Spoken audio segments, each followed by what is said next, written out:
Brothers, welcome back sa ating walk around review. Ngayong episode ay iikutan na natin ang mainit-init na cruiser bike ng Racal Motors. Ito nga yung QH250. Pero bago tayo magpatuloy sa ating ikot, sa mga naisuportahan ng ating YouTube channel, baka naman pwede kayo mag-subscribe at i-like ang ating episode. At kung dito naman kayo sa Facebook nanonood, mag-follow na po kayo at i-share nyo na ang ating video. So mga brothers, let's go sa go!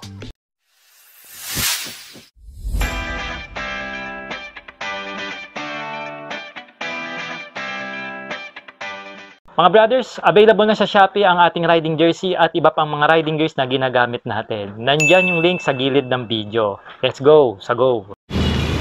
What's up mga brothers? Welcome back sa ating walk around review mga brad. Today's episode, eto nga, iikutan na natin ang trending cruiser bike ng Racal Motorcycle.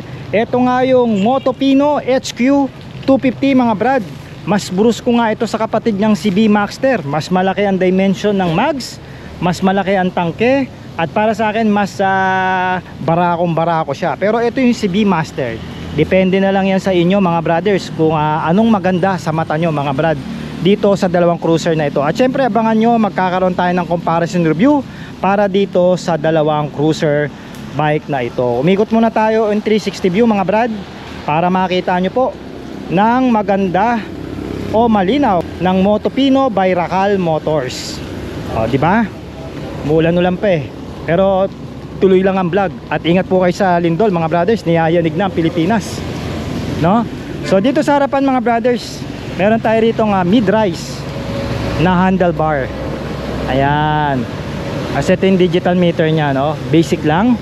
At meron tong USB charging port. Mamaya tingnan natin yung harapan nya, no? At ito meron siya rito turn lights. Flexible yan. LED na rin yan mga brothers. At ito parang resemblance siya ng LFC. Para lang sa akin kaya nga ang tawag ko sa cruiser na ito mini LFC. Yung yung disenyo niya at saka yung tindig niya. Tapos meron tayo rito projector lamp. Syempre pa LED na rin yan. Kulay puti po yan. At meron tayo rito reflector kaliwat kanan po. At kung makikita natin yung front suspension dito mga brothers, upside down fork na ito mga brad.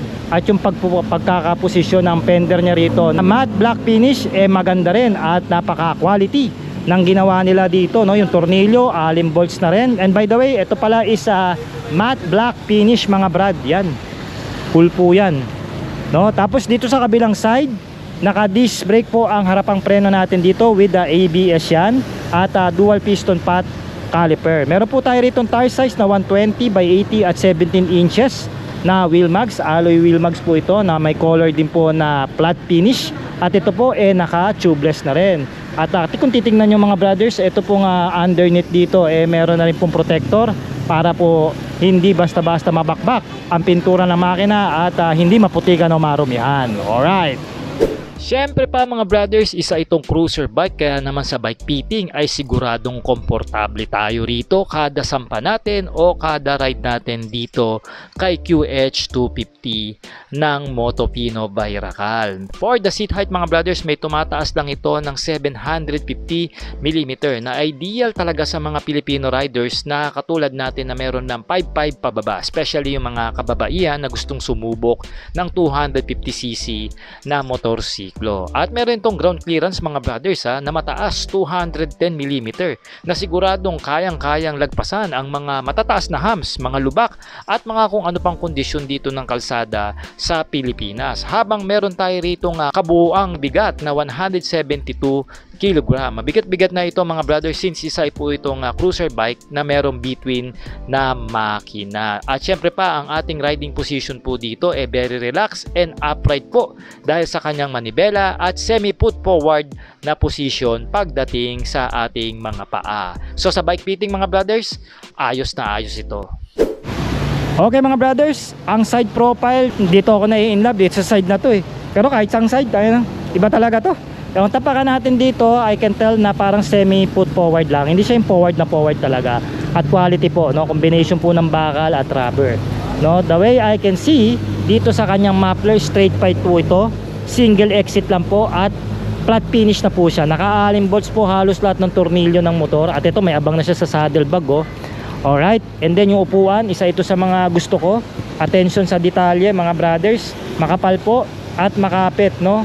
yung texture niya po magkaiba, pero all black siya, stitches niya is white, no?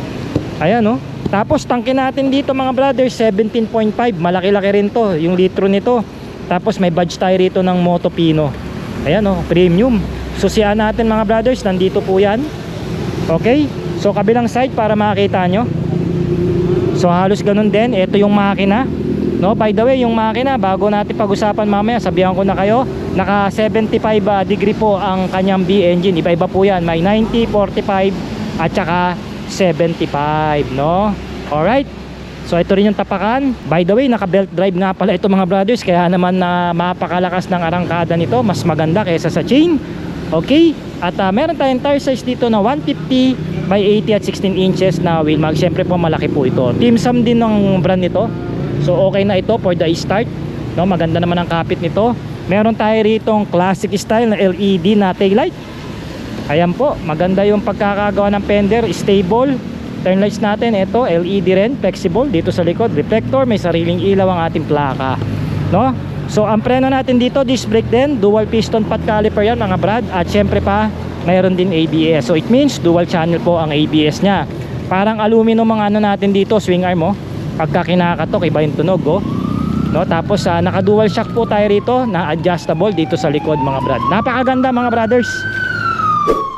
Sa makina mga brothers, ito na ata ang nakita kong malakas o mataas ang spec sa pagiging B-twin engine na 250cc pagdating sa cruiser bike dito sa market mga brothers. Dahil meron itong 249cc sarado mga brothers na naka B-twin engine na 75 degree ang kanyang pagkakahiga mga brothers. At ito mga brad ay naka oil cooled na rin, kaya naman talagang lalamig ng maayos ang ating langis pagdating sa ating makina. At syempre pa pagdating sa kanyang dulo, kaya nito makasagad ng 26.5 horsepower at 9,000 RPM habang meron nitong arangkada na 20.8 Nm of torque at 8,500 RPM. Syempre pa naka-fuel injected na rin ito with the 6-speed manual transmission. Ang matindi pa rito mga brothers, naka 8 bulbs po ito na double overhead cam. It means apat po ang bulbs niya per cylinder. O di ba?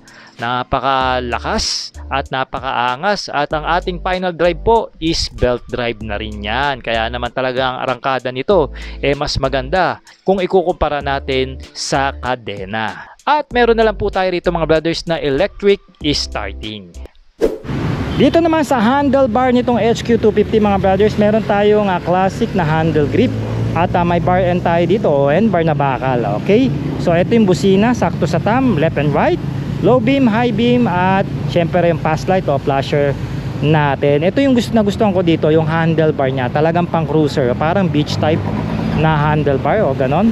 At naka-allen bolts po ang ating tornilyo rito, kaya naman premium na premium siya mga brothers. At digital meter po ang ating meter panel dito. Sad to say, hindi natin ito ma-on kasi brand new unit po rito. Pero nakikita ko may ABS indicator, engine check, left and right, high beam indicator, at neutral indicator. Ayan yung mga basic po. Siguro makikita rito sa digital meter mga RPM, speed meter, clock, no, fuel meter, yung mga essential po.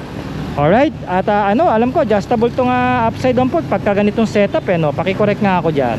Dito naman sa kanan, nandito pa rin yung handle grip. Medyo malaki siya sa isang large na kamay para mas maganda yon para sa mga extra large pa na kamay natin dyan na brothers. Yung ating electronic starting, on and off ng ilaw, kill switch, at yung non-adjustable lever natin dito.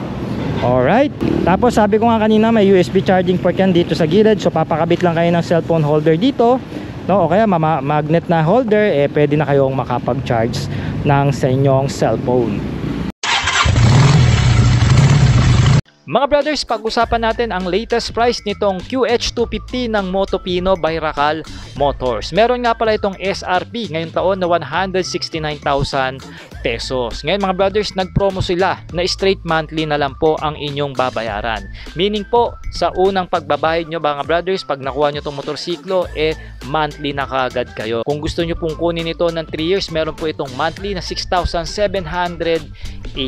At ito mga brothers, ang pinaka main requirements po nila is PDC po o post dated check po galing sa bangko. At syempre pa mga brothers, mag-PM na rin kayo kung gusto niyo pong malaman ang iba pang mga requirements at detalye pagdating sa pag-loan ng kanilang motorsiklo. At mag-comment po kayo ng yes mga brothers kung nagustuhan nyo po itong astigin at machong cruiser bike ng Racal Motors. Ito nga yung Motopino QH250 na mayroong presyo ulit na 169,000 pesos. Once again, ako po si Sort Moto, ang inyong ahente pagdating sa motorsiklo. Alright! Cook it!